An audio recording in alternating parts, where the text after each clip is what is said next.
Hey, dear listeners, 90 Day Fiancé, the tell-all. Let's watch. In this decision to get married is concern about the blowback from Miona. That really pains me to say because I want to be optimistic, but that does not seem like it's going to be healthy in a marriage. I never imagined not being at your wedding. I never imagined that.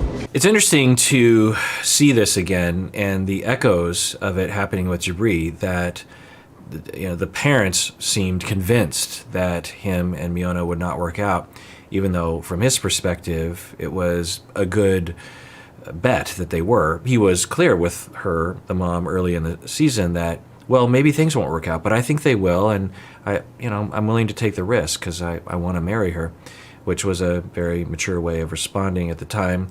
And the mom is sure, though, and wouldn't even attend the wedding and protest because she's sure that it's not going to work out. In the same way, Jibri is sure that other couples aren't going to work out. Interesting that he might have internalized something along those lines. It'd be weird to internalize just that behavior. There must be some underlying behavior that, an hypothesis would be that the mom has some foundation to her personality that results in that he internalized as well and will occasionally manifest in a similar assuredness about other people's relationships being a failure. Because they did not have enough time to plan around their work schedules. After seeing some of those conversations, do you really believe that was the reason they didn't come? I mean, it hurts me to see that, but at the end of the day, they're parents. I'm a grown man. I'm 28 years old. But it did hurt. Yeah. He's saying he's hurt. Sean asked, do you believe they were essentially lying to you, that they were busy with other things? And, I think I missed this during the season because in individual interviews with the parents, they were like, we don't support it, we don't want to go. But to his face, they were saying they were busy. Anyway, he says he's hurt by it, and I'm guessing he recognized, because at the very least, it's like, well, okay, you have work, but can't you do something? Can't you pull some strings and some favors and come anyway? I thought until the last moment that they're going to change the opinion, but that never happened. We invited your parents to participate in the tell-all, and they declined. Yeah. When was the last time you saw them? Since we left South Dakota, I haven't seen them. 6 months. It's been 6 months since I last saw my mom. Yeah. Well, Jibri's parents weren't the only ones who disapproved. So does that mean that they haven't talked much at all? It seems like he's hurting because of that as well. And there's got to be a huge backstory there that we just don't know. I hypothesized about a possible backstory about Jibri's childhood, teenage years, early adult years that I won't reiterate, but I don't know. It just something was going on there that we just aren't aware of. I think the parents, if we heard their story, we would have a better idea as to what's going on for them. He kind of drifted away. I had to put you and the band at a distance because I really felt like y'all was weighing me down. When we went on tour, our momentum was so strong. And then I felt like I was leading the group, and I feel like you weren't really pulling your weight. Like you guys were just like a weight. And so when I first wanted to be a therapist back in 1995, at the age of 24, I was very into music and bands and playing out and recording and stuff. And I, by that age, had reckoned with the reality that I wasn't going to be the next Beatles or anything. But I was in that world, and one of the things that I lamented was the fact that to be in a group, a music group, a band with other people is like being in a marriage. And I found that there wasn't enough attention given to the relationships. Just think about all the great bands that had a lot of relationship problems. The Beatles, for example, Creedence, Fleetwood Mac, I'm sure there are more contemporary examples of this, but the thing I would say back then was being in a band with someone, especially if you're all really dedicated to the cause, it's like being married, but you don't have sex with each other unless you're Fleetwood Mac, I guess. And because they were in relationships with each other. Anyway, so you don't have that intimacy to offset the tension and the conflict, but you do have the on stage or in practice euphoric feeling that you get when you're in the groove together. It's a euphoric feeling.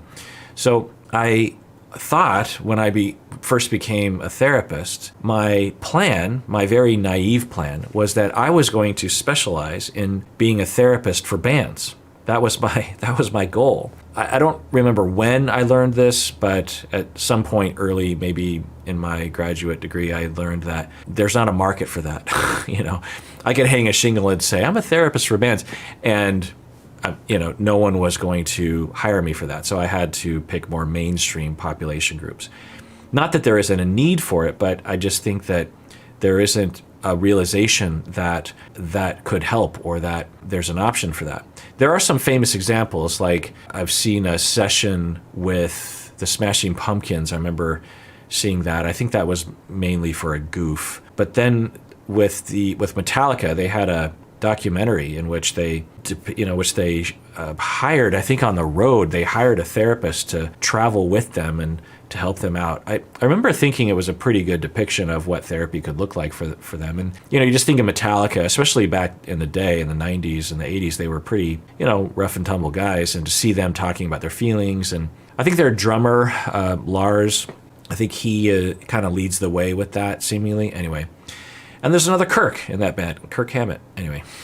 So yeah, they are having issues. They are having relationship issues, emotional issues between the two of them, and it sounds like there's tension and hurt feelings and anger and distance. And if they had a therapist help them, it might have helped. Probably would have. The more you're separating me, you know what I'm saying, the more you're like pushing it away, it makes it feel like I'm more distant from Miona. Bring her in. Let's get to know each other. When we met her, bro, originally, you was never supportive from the beginning. Never. You like build up a wall and you just hit her from us. But that's my. Okay, this actually is going pretty well. They're trying to work with each other. They're talking about things in a differentiated manner. And what it sounds like is that when Miona came into his life, so it sounds like their band was working out really well. They were on tour, and Jibri was the leader, because David didn't really counter that with anything, didn't refute that. But there's a lot of stress, and there was tension, because there often is in those situations. And then he met Miona, and when he was with Miona, he's like, oh, it's so relaxing. I don't feel that tension anymore. Maybe I should just do my solo thing. And then Jibri came at David and the others and said to them, like, y'all are stressful to me. I don't know if this band thing is working. Maybe I should, all this tension I get from you. And then David even said earlier, I don't know if I showed the clip, that he was hurt. He actually said he felt hurt by it. He was showing that vulnerability. Then they scapegoated Miona, it sounds like, and were like, well, it's Miona's fault. She's the Yoko Ono, when really, even the Yoko Ono wasn't the Yoko Ono. That John Lennon and Jibri, to compare the two of them, were both dissatisfied with the tension and wanted to go solo. But they scapegoated Miona, and so maybe when Jibri started to try to re-engage, they're like, well, you're still with Miona, and I don't support this relationship. Then Jibri felt cut out, felt distanced and rejected. And then we saw their conversations during the season, which seemed, I don't know, it seemed odd to me. But then we hear that Jibri didn't even invite him to the wedding, and David is saying he probably would have gone if they would have invited him. So it sounds like they might be reconciling. I mean, maybe they're not in a band together, but at the very least they can reconcile and understand each other. My frustration when there's people that are from the outside looking in, but you're not giving me no solution. So what's your solution? You haven't asked for help. Do you know? I'm asking you now, David. What's your solution from this point forward? This is my wife. This ain't my girlfriend no more. You know what I'm saying? She rubbed me the wrong way, and I was honest about it. Ooh. Yeah. Okay. He's probably escalating. That's why he's walking out and getting triggered by something. There's a lot of history there, and maybe even predates David. So, okay, he's taking a break. It's okay. Where's Jibri going? You don't want to pick up a call. You don't want to talk to nobody. Well, then all of a sudden you want to play the nice guy or whatever that is. That's some bull, man, honestly. Just need to get some chair. Excuse me.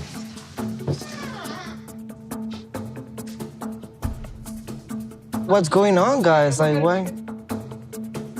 So I'm currently watching the George and Anfisa tell-all from their first season. I'm going back and watching that. Those videos will probably come out after this video, even though I watched it earlier. During that tell-all, which was a number of seasons ago with George and Anfisa, there was a moment like this where Anfisa got up and stormed out of the tell-all.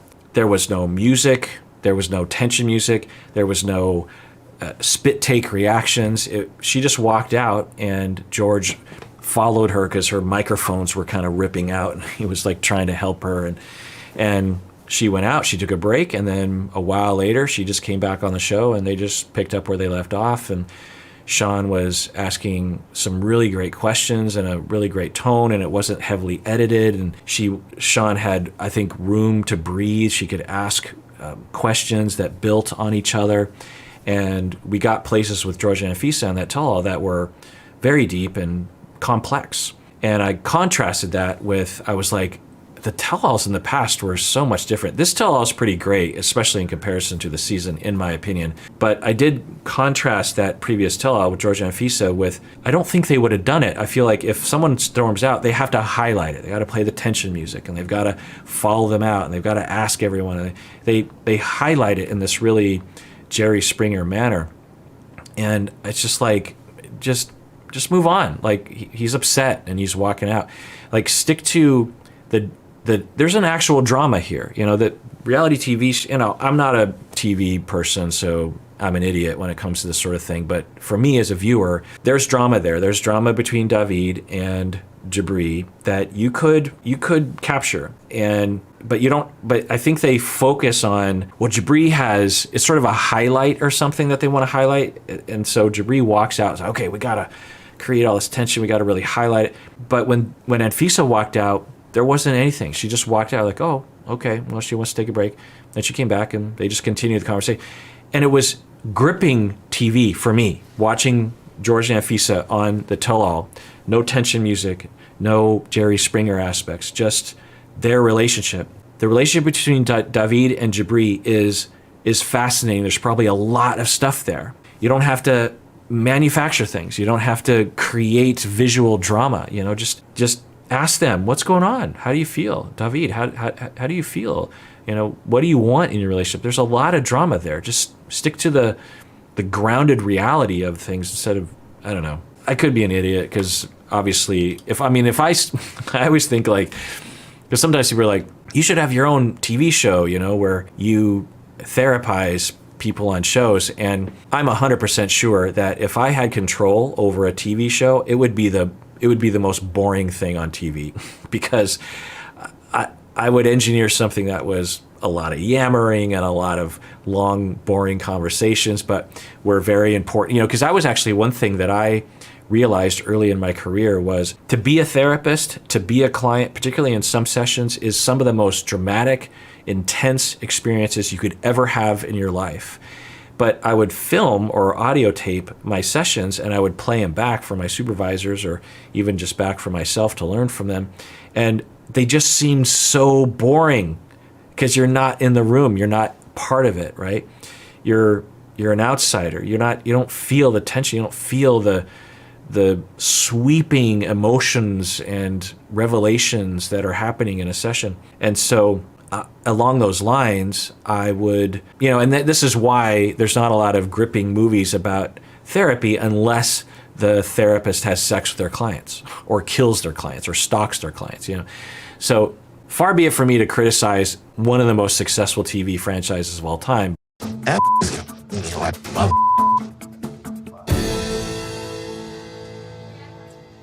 It's cool. I just need like a little second. Like, bro, you seen me on it? You seen me on it? You seen what I've been doing with me on it? Be happy for me. You know what I'm saying? Be happy for me. He's just jealous. That's really what it comes down to. He's jealous. He's kind of like a broken record. Every situation, he has the same phrases that he says and the same perspectives. Everyone's jealous of him. Be supportive of me.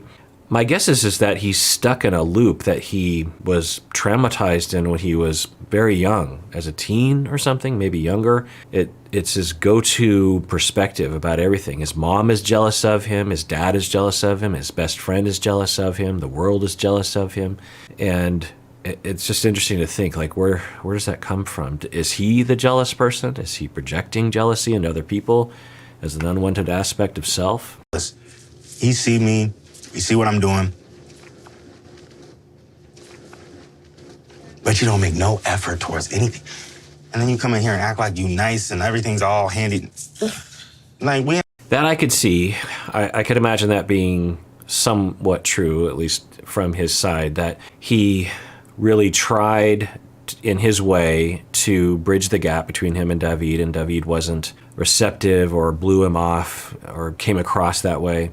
And then David comes on the show and he's just like, hey, I'm good. I mean, you're the one that rejected me and I'm really hurt. And Jibri is like, what? You know, that doesn't mean you're the one that rejected me. I imagine that's, you know, I could see someone in his position, given what we know, I could see that being, at least from his perspective, true. I just want to have my friends and family support me. If you pull up tomorrow, bro, and you know me, if you pull up tomorrow and you say, Jibri, I just won the lottery, I'm going to be happy for you, brother. Yeah, you know what I'm saying? So I feel like when I got with Miona, you wasn't necessarily happy, bro. You was just literally looking at our situation like, must be. Yeah, but given what we had heard, I think it wasn't Miona. It was the fact that Jibri was going to David and saying, and it sounds like maybe there was some tension building up to that moment. It was Jibri going, wow, being away from you is actually really great. I don't like you anymore. I want to do my own thing. I want to be in my own band. And maybe for David and the other band members, they really depend on Jibri being in the band for it to work right. So the fact that Jibri is, the way he's been wording it, because this whole season I'm just like, what is going on? I don't understand. Why would David just out of nowhere hate Miona? And now I think we understand maybe why. I mean, it's not justified, of course, but at least there's some logical misunderstanding. He was just like, whatever, and just elope. Let me ask, Miona, do you feel responsible for breaking the group up? No, I did not feel. They did that thing where they edited in a long stretch of pause because they're trying to manipulate the story to make it look like Miona is shady and thinking about it because she doesn't know how to answer it, and then she answers it. I'll guarantee you that Miona answered that question immediately. As soon as it was asked, you said no. But let's rewatch this again. And it's like, when you can see the edits and the manipulation from the editor or whoever is making those choices, it's a reality show, right? It's not a scripted show. We're supposed to be watching real human beings, and in order for us to be entertained, it has to look realistic. And we understand that there's a lot of fabrication to these shows, but when you have these blatant examples of it, it makes you just wonder, is any of this accurate? Let's rewind this. I want to be part of getting to know Miona and part of your guys' happiness. You wasn't confirmed. You was just like, whatever, and just elope. Let me ask, Miona, do you feel responsible for breaking the group up?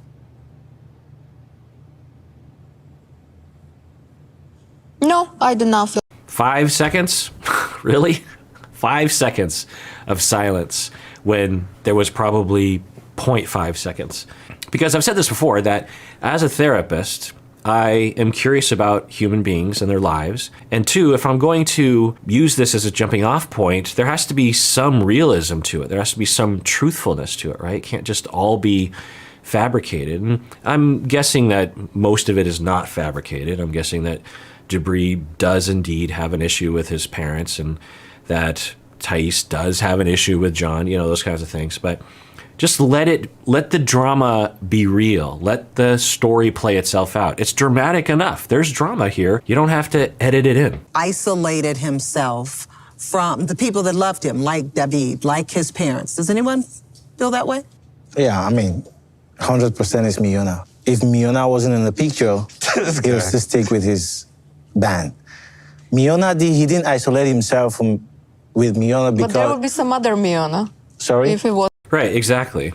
there would be some other Miona. That's a very wise thing for her to say. That's exactly what I would imagine is true. That for Jibri, it's not Miona's fault. Anyone involved with Jibri would have preferred that he not have a chaotic life that pulls him away from her. And from the story they had said earlier in the episode, it wasn't Miona pulling him away. It was Jibri realizing that he liked being with Miona more than being with the band and was thinking about a solo career in music. So it's not Miona's fault. And it's one, a scapegoat, and two, a sexist thing, and just a classic example of a template that we use in our culture. Yoko Ono was blamed for decades for breaking up the Beatles when John was wanting to leave the Beatles for a long time, George as well. Ringo had left. Everyone had left the band except for Paul, I think, well before Yoko became an issue. I mean, it's complicated if you're a Beatles nerd like I am. It's not like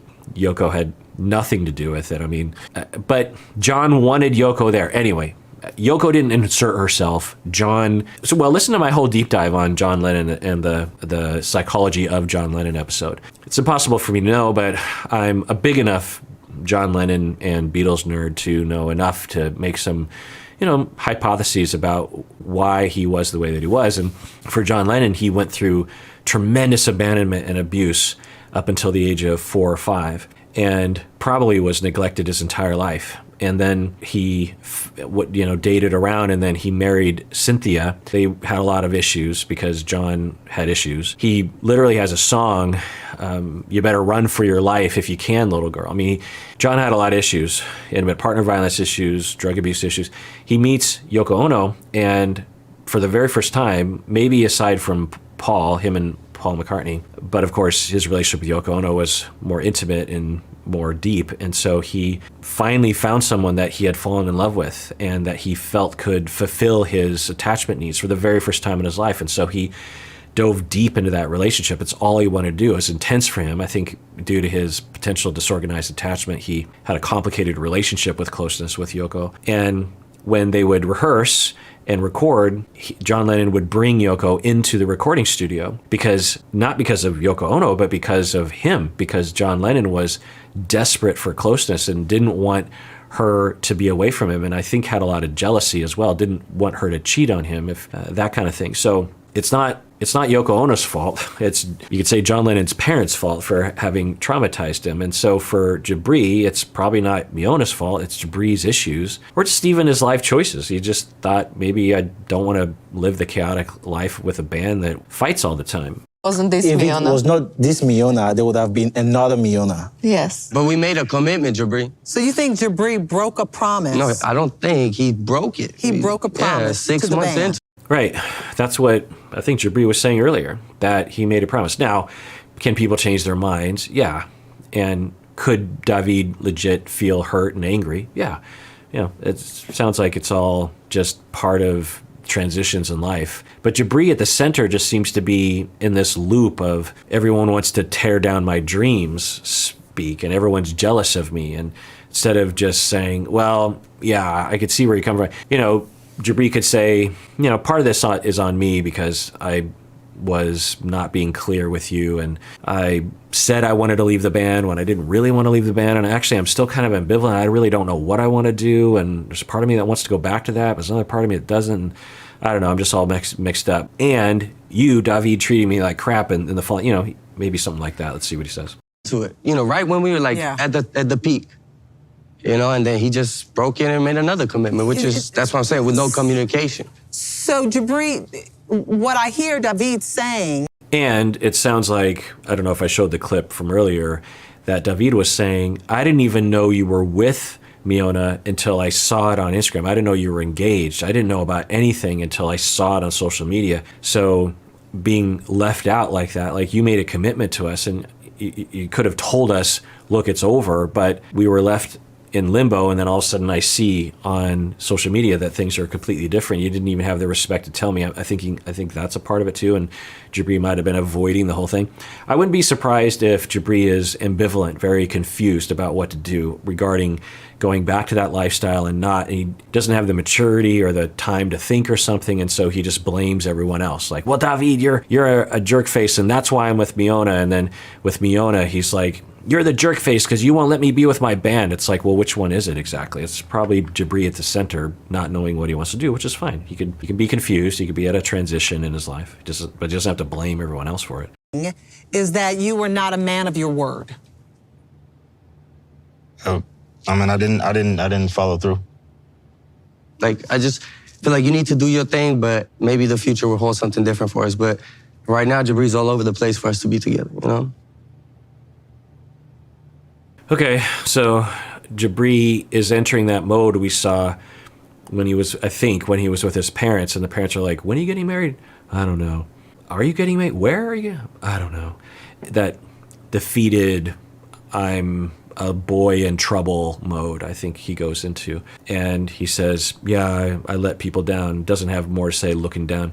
And then David is saying, and that, I guess it could be this immature version of taking responsibility.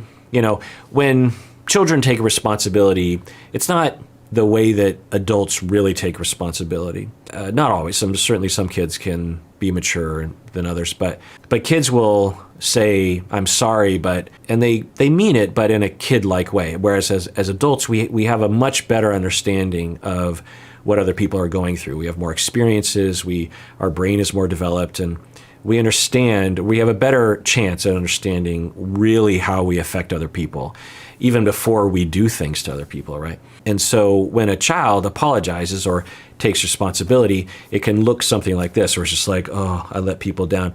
It can also be kind of a way of getting some sympathy by saying, oh, I'm such a jerk face. I don't know. But then David says, he's kind of all over the place, so I don't know what to do with him at this point, which I think is a reflection of the hypothesis I have about the big picture. So is this friendship over right now, or can it be salvaged? I think we just gotta give it some time. At some point, you just gotta say, bro, I'm wrong. I'm wrong.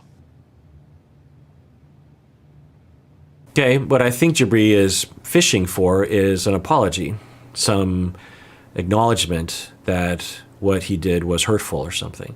It's not direct the way he's saying it, but maybe David will hear that and say, okay, well, yeah, I was wrong to do this.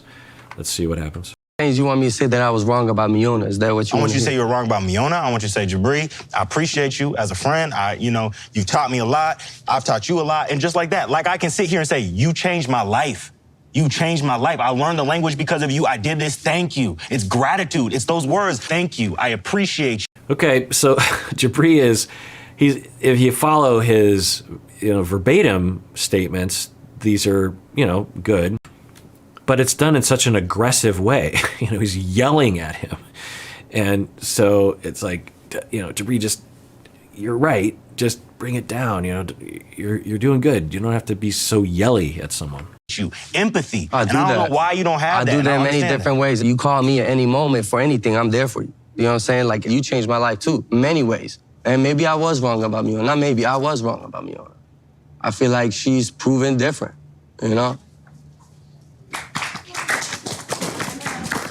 Okay, good. He did take responsibility. He did apologize essentially, and that was what Jibri was looking for. And they hugged. Earlier in the season, a lot of it seemed, I'm just going to say it, fabricated. I didn't publish any reaction to it. This doesn't seem fabricated. I mean, it could be, but I think this does look legit. Sorry. Thank you, man. All right, well, that does it for that episode. Everyone out there, please take care of yourself because you deserve it. You really, really do.